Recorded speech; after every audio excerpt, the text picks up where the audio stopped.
ప్రేమకి ఫోన్ చేసిన కళ్యాణ్ నిజం తెలుసుకొని వల్లి చంప పగలగొట్టిన వేదవతి. అసలు ఇదంతా ఎలా జరగబోతుందనేది ఈ వీడియోలో తెలుసుకుందాం. వీడియో నచ్చితే తప్పకుండా లైక్ చేయండి. చివరి వరకు స్కిప్ చేయకుండా చూసేయండి. ప్రేమ ధీరజ్ ఇద్దరు కూడా చాలా ఆనందంగా ఉంటారు. అప్పుడే ఇక ధీరజ్ ప్రేమకి చీర కూడా గిఫ్ట్గా ఇస్తాడు. అలాగే ఇంకో డ్రెస్ని ధీరజ్కి ప్రేమ గిఫ్ట్గా ఇస్తుంది. మన ప్రేమ ఇలాగే కలకాలం ఉండాలి, మనం జీవితాంతం ఇలాగే కలిసి ఉండాలి అని ఇద్దరు కూడా ఒకరినొకరు కౌగిలించుకొని ప్రేమగా మాట్లాడుకుంటూ ఉంటారు. మనల్ని విడదీసే వాళ్ళెవరు? మనం ఎవ్వరికి భయపడాల్సిన అవసరం లేదు. ఒకరంటే ఒకరికి ప్రాణం. అయినా మన పెళ్లి గురించి ఎవరికి ఏ విషయం తెలియదు కదా, అందుకనే మనం ఎక్కువగా భయపడాల్సిన అవసరం ఏమీ లేదు. నువ్వేమీ కంగారు పడుకో అని అంటూ ఉంటాడు ధీరజ్. అప్పుడే వల్లి వీళ్ళ మాటల్ని వినేస్తుంది. వల్లి సుకన్య వీళ్ళ మాటలు విని పాపం వీళ్ళ పెళ్లి గురించి ఎవరికీ తెలియదనుకొని పిచ్చి మొఖాలు ఒకరినొకరు కౌగిలించుకొని కలకాలం కలుసుంటామని పాపం ఇద్దరు కూడా ఒకరి మీద ఒకరు నమ్మకంతో మాట ఇచ్చుకుంటున్నారు. వీళ్ళ పెళ్లి ఎలా జరిగిందో ఈ వల్లి కనిపెట్టేసింది. మరికొద్దిసేపట్లో ఈ ఇంట్లో రణరంగమే జరగబోతుంది. మరి ఈ రణరంగంలో ఎవరికి ఎన్ని దెబ్బలు తగులుతాయో కూడా చెప్పలేము అని అనుకుంటూ ఉంటుంది వల్లి. అప్పుడే పక్కనే ఉన్న సుకన్య, గొడవ జరిగినప్పుడు నువ్వు కూడా పక్కనే ఉండకు, మళ్ళీ వాళ్ళని కొట్టబోయి ఆ భద్రావతి నిన్ను గాని కొట్టేస్తుందేమో అని సుకన్య అనడంతో, ఏంటి నువ్వు ఎందుకు ఇలా మాట్లాడుతున్నావు? పైన తదాస్తు దేవతలు అంటారు. ఇప్పుడు నువ్వు చెప్పేది నిజమైందనుకో, నిన్ను చూడు నేనేం చేస్తానో అని అంటూ ఉంటుంది వల్లి. నీకు కూడా ఇలాంటి సెంటిమెంట్లు ఉన్నాయా వల్లి అని సుకన్య అడుగుతూ ఉంటుంది. నాకెందుకు లేవు, నాకు బాగా ఉన్నాయి అని చెప్తూ వల్లి అయితే అలా నుంచొని ఉండగా ఇంతలో ఇక భద్రావతి వల్లి దగ్గరికి వస్తుంది. భద్రావతి వల్లి దగ్గరికి వచ్చి అంటూ ఉంటుంది, ఏంటి వచ్చిన దగ్గర నుంచి చూస్తున్నాను, ఈ కుటుంబానికి నువ్వు దూరంగా ఉంటున్నావేంటి అని అడుగుతూ ఉంటుంది భద్రావతి. ఏం లేదులే, మమ్మల్ని ఎప్పుడు ఇంట్లో వాళ్ళు దూరం పెడతారు కాబట్టి నేను దూరంగా ఉండాల్సి వస్తుంది అని చెప్తూ ఉంటుంది వల్లి. నీలాంటి కోడలుంటే దూరం పెట్టకుండా దగ్గర తీసుకొని కౌగిలించుకుంటారా? అత్తగారి కుటుంబాన్ని గురించి శత్రువులకి చెప్పినప్పుడే నువ్వెంత మంచి కోడలువో, ఎంత ఉత్తమమైన కోడలువో తెలిసిపోయింది. కానీ అది నా అవసరం కాబట్టి నీ మాట విన్నాను. లేకపోతే ఇడ్లీలు పూరీలు అట్లు అమ్ముకునే మీ నాన్నకి పుట్టిందానివి నిన్నెందుకు నేను అలా చూస్తాను? చులకనగానే చూస్తాను. నా చెల్లెలు ఒక పనాడుతో లేచిపోయింది. ఇప్పటి వరకు కూడా నా చెల్లెలి గురించి, దాని మీద ఉన్న ప్రేమ గురించి నేను బయట పెట్టలేదు. దాని మీద నాకు ఎంతో ప్రేమ ఉంది. కానీ ఆ పనోడిని చేసుకొని పోయిందనే నా కోపం. నువ్వు కూడా నాకు ఆ రామరాజు కోడలివి కాబట్టి రామరాజుకి ఎంత విలువాలో నీకు అంతే ఇస్తాను అని చెప్తూ ఉంటుంది భద్రావతి. అయితే వల్లికి, అంటే మీకు నేను సహాయం చేశాను కదా, మీ మేనకోడలి పెళ్ళి బలవంతంగా మా అత్తగారు జరిపినట్టు చెప్పాను కదా, మరి ఇప్పటికి కూడా నాకు మీద మీకు నమ్మకం లేదా అని అడుగుతూ ఉంటుంది. అప్పుడు ఇక వల్లి, అందుకే కదా నమ్మకం ఉంది కాబట్టి ఇంత దూరం వచ్చాను. ఏ గడప అయితే తొక్కకూడదనుకున్నాను అదే గడపలో అడుగు పెట్టాను. ఏ మనుషుల మధ్య అయితే నేను ఎటువంటి పండగలు పబ్బాలు చేసుకోకూడదనుకున్నాను అలాంటివే చేసుకుంటున్నాను అని భద్రావతి కోపంతో రగిలిపోతూ ఉంటుంది. ఇక భద్రావతి అలాగా అన్నప్పుడు వల్లి, తప్పదు కదా, మీ మేనకోడలు మీతో పాటు మీ ఇంటికి రావాలంటే ఇప్పుడు మీరు కాస్తంత కష్టపడాల్సిందే అని చెప్తూ ఉంటుంది వల్లి. సరే నువ్వేంటి ఇక్కడ చేస్తున్నావు, పద వెళ్దాం అని అంటూ ఉంటుంది. అప్పుడే సుకన్య అలా అన్న తర్వాత, ఓహో ఈ భద్రావతితో మాట్లాడుతున్నావా, మీ అత్తగారు పిలుస్తుంది అని అనగానే మా అత్తగారు నన్నెందుకు పిలుస్తుంది అని వల్లి అంటుంది. ఏం లేదులే ఉండండి భద్రావతి గారు అని సుకన్య వల్లిని పక్కకి తీసుకువెళ్తుంది. అలా సుకన్య వల్లిని పక్కకి తీసుకువెళ్ళిన తర్వాత అంటూ ఉంటుంది, ఏంటి నీకు అసలు బుద్ధుందా, ఏం మాట్లాడుతున్నావు నువ్వు? ఆ భద్రావతితో నువ్వు ఎక్కువగా మాట్లాడవనుకో, ఆవలిస్తే పేగులు లెక్క పెట్టే రకం ఆ భద్రావతి, తర్వాత నీ ఇష్టం అని అనగానే, ఏమైంది నువ్వు అలా మాట్లాడుతున్నావు? ఈ రోజుల్లో ఎవరిని నమ్మడానికి లేదు. పైకి మనతో మంచిగా మాట్లాడుతున్నట్టే ఉంటారు కానీ లోపల మన వెనకాలే ఉండి వెన్నుపోట్లు పొడిచే జనం చాలామంది ఉన్నారు అని అంటూ ఉంటుంది సుకన్య. ఏంటి వెన్నుపోట్లు పొడిచే వాళ్ళ గురించి మనమే చెప్పాలి మరి అని అంటూ ఉంటుంది వల్లి. అది కాదు వల్లి, నిన్నేమో ఇంట్లో వాళ్ళు క్షమించి మీ మావయ్య గారికి నీవు నీ గురించి నిజం చెప్పకుండా నువ్వెంత తప్పు చేసినా సరే ఇంట్లో ఉండనిస్తున్నారు కదా, మరి ఇంకా ఎందుకే నీకు ఇవన్నీ పగలు ప్రతీకారాలు అని సుకన్య అనడంతో నమ్మక ద్రోహాన్ని మర్చిపోలేం కదా, అందుకని వాళ్ళు నేను తప్పు చేశానని నన్ను దూరం పెడుతున్నారు, కానీ వాళ్ళని నేను ఎలా దెబ్బ కొట్టాలని చూస్తున్నాను అని అనగానే ఇంతలో అక్కడికి పక్కనే కామాక్షి అయితే ఫోన్లో మాట్లాడుతూ ఉంటుంది. నా ఉసురు పోసుకొని నువ్వు చస్తావే అంటూ ఇక ఫోన్లో అయితే మాట్లాడుతూ ఉంటుంది. నీ మీద నమ్మకం పెట్టుకుంటే ఇలా గొంతు కోస్తావా, నేనేం చేస్తానో చూడు, ఆ దేవుడున్నాడే వాడు తప్పకుండా చూసుకుంటాడు, నీకు తగిన శాస్తి జరుగుతుంది. నిన్నటి వరకు ఏమో అది కాదక్క ఇది కాదక్క అంటూ ఎన్ని చెప్పావే, ఇప్పుడేమో తీరా నా అవసరం తీరిపోయేసరికి నీకు స్వార్థం పెరిగిపోయింది, అది పెరిగిపోయింది, ఇది పెరిగిపోయింది అంటూ అలా మాట్లాడుతున్నావా? స్వార్థం ఎవరిదే? నిన్నటి వరకు అక్క అక్క అంటూ వెనకాలే తిరిగావు. అబ్బే నేను వాళ్లతో ఎందుకు మాట్లాడతానక్క, నాకేం అవసరం ఉంది అంటూ తెగ రెచ్చర్లు పేకావు కదా, ఇప్పుడు నీకు ఫ్యామిలీ గుర్తొచ్చిందా? మరి అవసరానికి ఆ ఫ్యామిలీ నిన్ను ఆదుకోలేదా? ఇప్పుడు అవసరం అయింది కాబట్టి నువ్వు అటువైపుకు తిరుగుతున్నావా? మొన్నటి వరకు వీళ్ళెవరూ కూడా నీకు సహాయం చేయడానికి ముందుకు రాలేదా? ఎన్ని చెప్పావే నాకు, నీకు అసలు బుద్ధుందా అని కామాక్షి ఇక నోటికొచ్చినట్లు ఫోన్లో ఎవరినో తిడుతూ ఉంటుంది. అప్పుడే ఇక వల్లి ఏంటి కామాక్షి ఎవరిని తిడుతున్నావు అని అడుగుతూ ఉంటే, ఎవరిని తిడుతున్నానేంటి, నాకు నమ్మక ద్రోహం చేసిన దాన్ని తిడుతున్నాను అని అంటూ ఉంటుంది.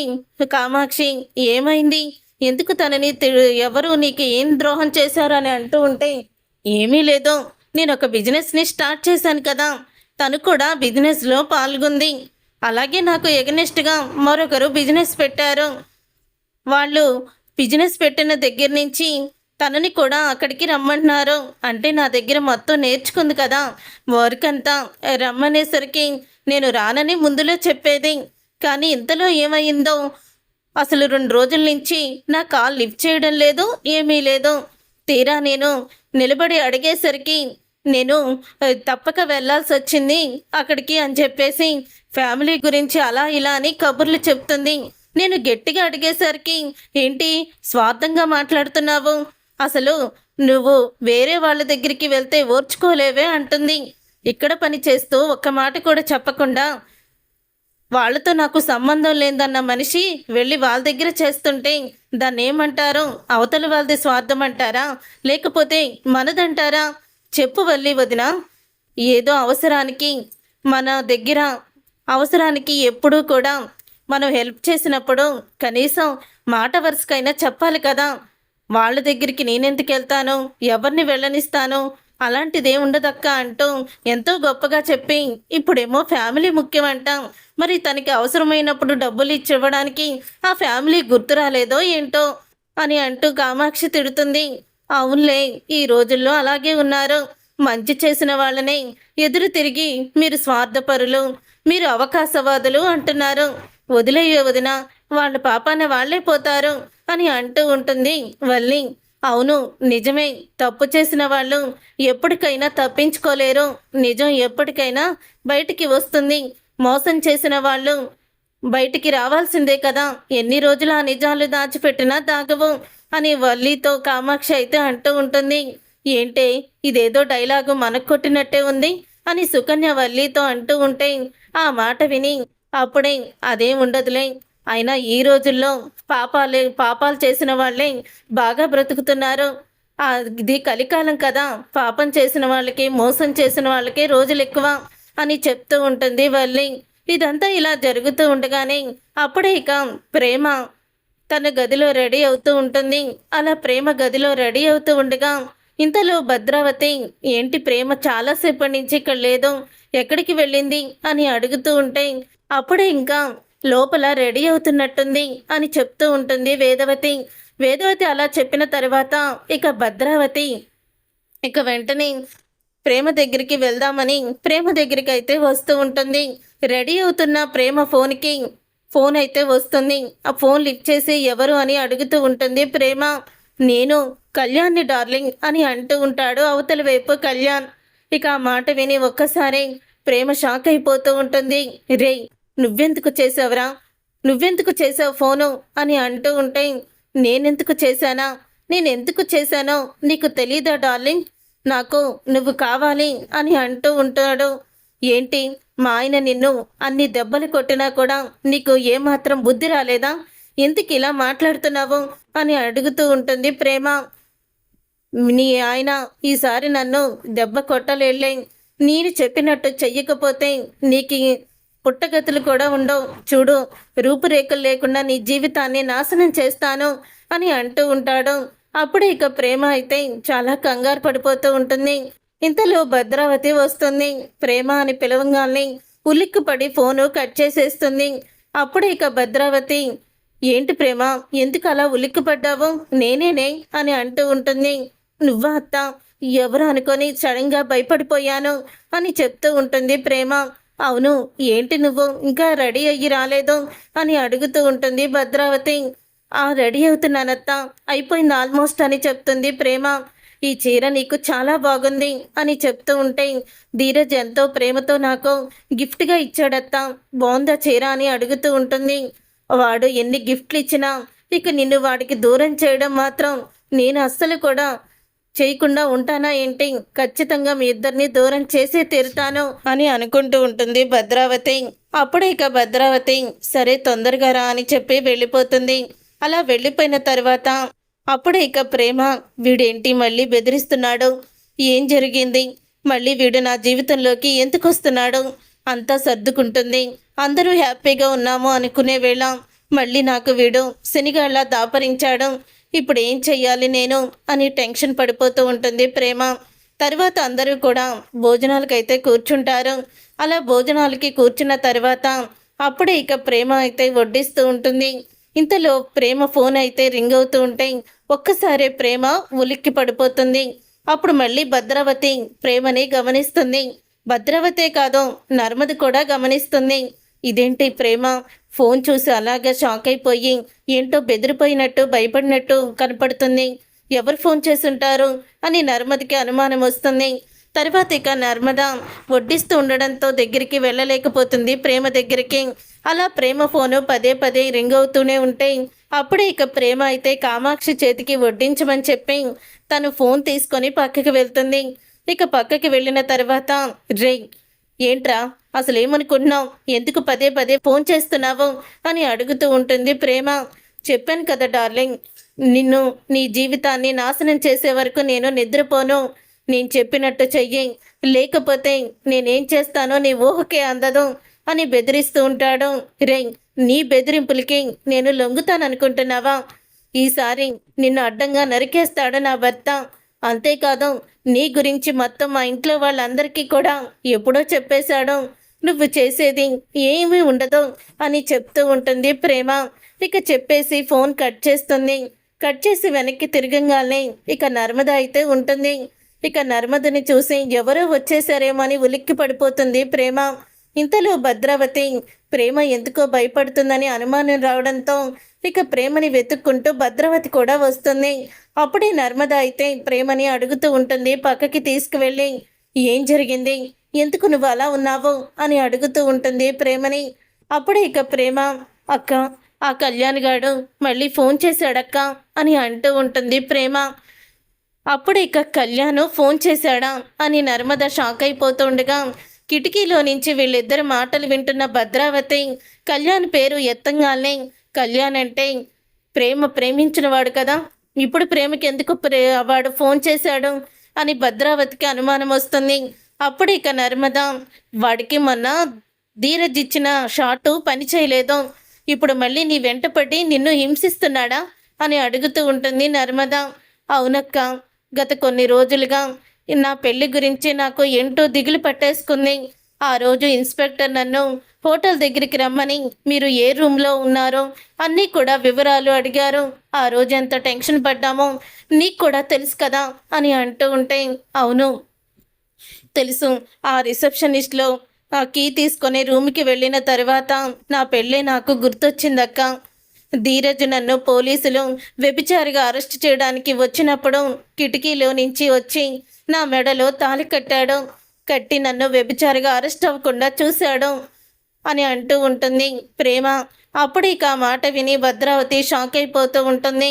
ఇంతలో నర్మద ధీరజ్ని మెడలో తాళి కట్టడానికి కారణం అత్తయ్య అని అనగానే నాకు తెలుసు వేదవతి నువ్వేనని అని భద్రావతి అనుకుంటూ ఉంటుంది. ఆ రోజు అత్తయ్య తన పుట్టింటి వాళ్ళు నువ్వు వ్యభిచారిగా పోలీస్ స్టేషన్లో అరెస్ట్ అయ్యి ఉంటే పరువు పోయి పుట్టింటి వాళ్ళందరూ ఆత్మహత్య చేసుకుంటారని నువ్వు కూడా బ్రతకమని తన పుట్టిల్లు నాశనం అయిపోతుందని ఒకే ఒక్క భయంతో తన పుట్టింటి క్షేమం కోసం అత్తయ్య నీ మెడలో ధీరజ్ చేత తాళి కట్టించారు. కానీ ఆ రోజు నుంచి ఈ రోజు వరకు మీ ఇద్దరి మధ్య ఈ చిన్న చిన్న గొడవలు తప్ప ఎప్పుడు మనస్పర్ధలు రాలేదు. మీరు ఒకరంటే ఒకరికి ప్రాణం. కళ్యాణ్ గాళ్ళంటే నీచుణ్ణి ప్రేమించి ఎంత పెద్ద తప్పు చేశానో నీకు తెలుసుకొని నువ్వు ప్రేమగా మనసారా ఇక ధీరజ్ని ప్రేమించడం మొదలుపెట్టావు. మీ ఇద్దరికి ఒకరి మీద ఒకరి ఉన్న ప్రేమే మిమ్మల్ని గెలిపిస్తుంది. అవునక్క నువ్వు చెప్పింది నిజమే. ఆ రోజు వేదవతి అత్తయ్య ధీరజ్ చేత బలవంతంగా నా మెడలో తాళి కట్టించింది. కేవలం మా పెద్దత్త భద్రావతి మా నాన్న మా కుటుంబం ఆత్మహత్య చేసుకోకూడదని తన పుట్టింటి వాళ్ళు సంతోషంగా ఉండాలని మావయ్య గారికి ఇష్టం లేకపోయినా ధీరజ్ చేత నా మెడలో తాళి కట్టించింది. ధీరజ్ ప్రేమ పెళ్లి చేసుకోనని చెప్పాడు. మావయ్యకి మాట ఇచ్చాడు. కానీ అత్తయ్య తన పుట్టింటి గురించి ఏడుస్తుందని నా మెడలో తాళి కట్టాడు. ఏ క్షణంలో తాళి కట్టాడో తెలియదు కానీ పూర్తిగా నా భర్త అయిపోయాడు అంటూ ప్రేమ జరిగిందంతా చెప్పడంతో ఇదేంటి అంటే వేదవతి మా కుటుంబాన్ని కాపాడడానికి ప్రేమని తన ఇంటి కోడలుగా చేసుకుందనమాట. ఆ వల్లి ఒక వీడియోని చూపించి బలవంతంగా తాళి కడుతున్న వీడియోని చూపించి మిగతాదంతా తను మొత్తం నాటకం ఆడి చెప్పిందా తనని ఇంట్లో నుంచి గెంటేస్తున్నారని ఈ నాటకం ఆడుంటుంది అని అనుకుంటూ ఉంటుంది. అప్పుడే భద్రావతి నేను వీళ్ళిద్దరిని విడదీసి చాలా పెద్ద తప్పు చేయాలనుకున్నాను. కానీ నా చెల్లెలు నిజంగానే మా క్షేమాన్ని కోరుకొని నా మేనగోడల జీవితాన్ని నాశనం కాకుండా ఆపింది అంటూ చాలా ఆనందపడుతూ ఉంటుంది. భద్రావతి నేను చేసింది చాలా పెద్ద తప్పు. కానీ ఈ వల్లిని ఇలాగే వదిలేస్తే తను ఎంత దూరమైనా వెళ్తుంది, ఏదైనా చేస్తుంది. అలాంటి వల్లిని అస్సలు కూడా వదిలిపెట్టకూడదు. ఏ గొడవ అయితే జరుగుతుందని సంబరపడుతుందో అదే గొడవ తన మీదే జరగబోతుంది అని అనుకుంటూ ఉంటుంది భద్రావతి. తర్వాత అందరూ కూడా మళ్ళీ ఒకసారి కూర్చుంటారు.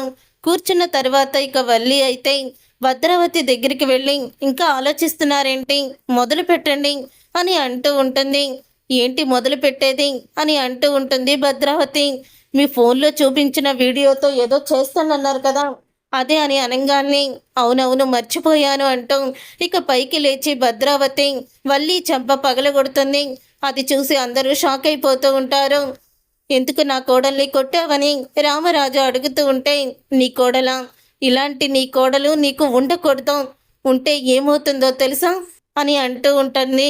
అప్పుడే రామరాజుతో అంటుంది భద్రావతి.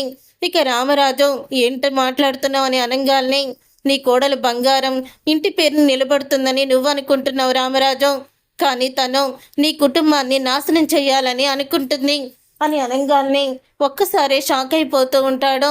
ఏం చేసిందక్క అని వేదవతి అడుగుతూ ఉంటే చూడండి అని వీడియోని చూపిస్తారు. ఇది చూపించి మా అత్తగారు మీ మీద పగ తీర్చుకోవడానికి ప్రేమకి ధీరజ్కి పెళ్లి చేశారు తప్ప ప్రేమ ధీరజ్ ఒకరినొకరు ప్రేమించుకోలేదు అంటూ నాతో చెప్పింది. నేను కూడా దీని మాటని నమ్మేసి చాలా పెద్ద తప్పు చేశాను.